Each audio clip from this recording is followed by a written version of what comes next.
देश में भीषण गर्मी और लू के मद्देनजर स्वास्थ्य मंत्री मनसुख मांडविया ने तैयारियों की समीक्षा के लिए आज एक उच्च स्तरीय बैठक की अध्यक्षता की, क्योंकि कई राज्य भीषण गर्मी के चपेट में हैं। मनसुख मांडविया ने कहा कि स्वास्थ्य मंत्रालय के वरिष्ठ अधिकारियों के नेतृत्व में 5 सदस्यीय टीम लू से बुरी तरह प्रभावित राज्यों का दौरा करेगी। मांडविया ने कहा कि आम जीवन की सुरक्षा के लिए हर स्तर पर व्यवस्था की जाएगी। हम यह सुनिश्चित करना चाहते हैं कि किसी को लू ना लगे। मौसम विभाग ने उत्तर प्रदेश, बिहार, तमिलनाडु, मध्य प्रदेश, झारखंड, विदर्भ, ओडिशा, पश्चिम बंगाल, आंध्र प्रदेश, तेलंगाना जैसे विभिन्न क्षेत्रों में गंभीर से बहुत गंभीर हीटवेव की स्थिति की भविष्यवाणी की है। पिछले कुछ दिनों में उत्तर प्रदेश, बिहार और ओडिशा सहित कई राज्यों से भीषण गर्मी से मौत की कई खबरें सामने आई है। देश की राजधानी दिल्ली में 19 मई से केंद्र का अध्यादेश लागू है। इस मामले पर एक बार फिर दिल्ली के मुख्यमंत्री अरविंद केजरीवाल ने केंद्र सरकार पर हमला बोला है। मंगलवार को दिल्ली के सीएम ने कहा कि भारतीय जनता पार्टी दिल्ली में 4 चुनाव बुरी तरह से हार गई। अगले कई वर्षों तक दिल्ली जीतने की उनकी कोई उम्मीद नहीं। यह वजह है कि बीजेपी ने इस अध्यादेश के जरिए दिल्ली को हथियाने की कोशिश की है। सीएम अरविंद केजरीवाल ने कहा कि आप सवाल करेंगे ऐसे कैसे हो सकता है। इसके जवाब देते हुए उन्होंने कहा कि ये अध्यादेश मंत्रियों, मुख्यमंत्रियों और कैबिनेट के ऊपर अफसरों को बिठाता है। हर विभाग में अब अंतिम निर्णय मंत्री का नहीं, विभाग सचिव का होगा। सचिव मंत्री के निर्णय को खारिज कर सकता है। कैबिनेट के ऊपर मुख्य सचिव होगा जो तय करेगा कि कैबिनेट का कौन सा निर्णय सही है। एनसीसीएसआई ने सीएम के निर्णय को पलटने की सीएम के ऊपर 2 अफसरों को बिठा दिया गया है। अफसरों की मर्जी के बिना कोई प्रस्ताव कैबिनेट में नहीं लाया जा सकता है, तो सारे निर्णय अब अफसर लगेंगे। इन अफसरों बीजेपी चुनाव हारने के बाद चोरी से दिल्ली सरकार चलाना चाहती है।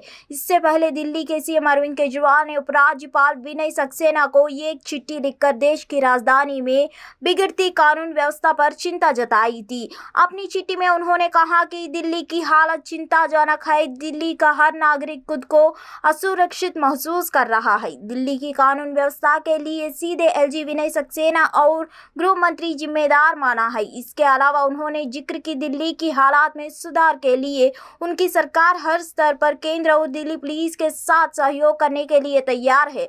उन्होंने दिल्ली पुलिस, केंद्रीय गृह मंत्री और दिल्ली कैबिनेट की एक बैठक का प्रस्ताव भी रखा है। भारतीय जनता पार्टी की गौरव यात्रा के आगाज करने के लिए केंद्रीय गृह मंत्री अमित शाह मध्य प्रदेश के बालाघाट आ रहे हैं। 22 जून को गृह मंत्री अमित शाह का बालाघाट दौरा है। केंद्रीय गृह मंत्री अमित शाह बालाघाट में खुली जीप में घूमेंगे। शाह का बालाघाट में 1.5 किलोमीटर लंबा रोड शो भी आयोजित होगा। इस आयोजन को लेकर मुख्यमंत्री शिवराज सिंह चौहान ने समीक्षा बैठक की, साथ ही अफसरों का आवश्यक दिशा निर्देश भी दिए। समीक्षा बैठक में मुख्यमंत्री शिवराज सिंह चौहान ने कहा कि केंद्रीय गृह मंत्री और सहकारिता मंत्री अमित शाह का 22 जून को बालाघाट आगमन हो रहा है, जो बालाघाट के लिए सौभाग्य की बात है। उनका आना अपने आप में महत्वपूर्ण है। गृह मंत्री के कार्यक्रम की बेहतर व्यवस्था ये सुनिश्चित हो, प्रशासनिक दृष्टि से सुरक्षा के पर्याप्त इंतजाम किया जाए। केंद्रीय मंत्री शाह बालाघाट में गौरव यात्रा का शुभारंभ कर वीरांगना रानी दुर्गावती के चरणों में श्रद्धा सुमन अर्पित करेंगे। सीएम शिवराज सिंह चौहान ने कहा कि बालाघाट जिले में 700 ग्राम पंचायतें हैं। उन्होंने कहा गृह मंत्री अमित शाह के आयोजन में हर ग्राम पंचायत का प्रतिनिधित्व होना चाहिए। बताया जा रहा है कि इस आयोजन में ग्रामीणों की भागीदारी के लिए भारतीय जनता पार्टी ने हर एक ग्राम पंचायत से एक वाहन का लक्ष्य निर्धारित किया है। इसके अलावा सीएम शिवराज सिंह चौहान ने कहा कि आयोजन में लाडली बहना सेना को भी आमंत्रित किया जाए। गृह मंत्री शाह की सुरक्षा, स्वागत और सत्कार में कोई कमी नहीं रहे। जनप्रतिनिधि और प्रशासनिक अधिकारी समन्वय कर कार्यक्रम को बेहतर बनाने में जुट जाए। बताया गया है कि गृह एवं सहकारिता मंत्री शाह बालाघाट में रोड शो में हिस्सा लेंगे। रोड शो बालाघाट शहर के जय स्तंभ से डॉक्टर अंबेडकर चौराहा और सीएम राय स्कूल तक 1.5 किलोमीटर मार्ग में होगा। इसका बाद मंची कार्यक्रम होगा। इस साल के अंत में राजस्थान समेत मध्य प्रदेश, छत्तीसगढ़, तेलंगाना और मणिपुर में विधानसभा के चुनाव होने हैं। इस चुनावों को लेकर बीजेपी नेतृत्व में रणनीति तैयार कर ली है। बीजेपी की रणनीति में दो बातें सबसे अहम है। इसमें पहली बात यह कि इन पांचों राज्यों में चुनाव सामूहिक नेतृत्व में लड़ा जाएगा। किसी भी नेता को मुख्यमंत्री पद का चेहरा नहीं बनाया जाएगा। चुनाव के दौरान स्थानीय मुद्दों पर फोकस रहेगा।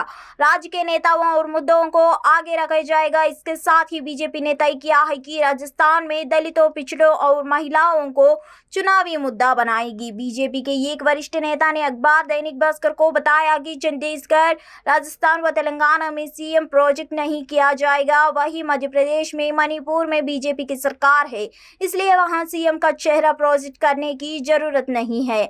क्या मध्य प्रदेश में शिवराज सिंह चौहान ने नेतृत्व में चुनाव लड़े जाएंगे? इस सवाल के जवाब में बीजेपी के एक महासचिव ने अखबार को बताया कि सामूहिक नेतृत्व में सीएम, पूर्व सीएम और सभी बड़े नेता आते हैं।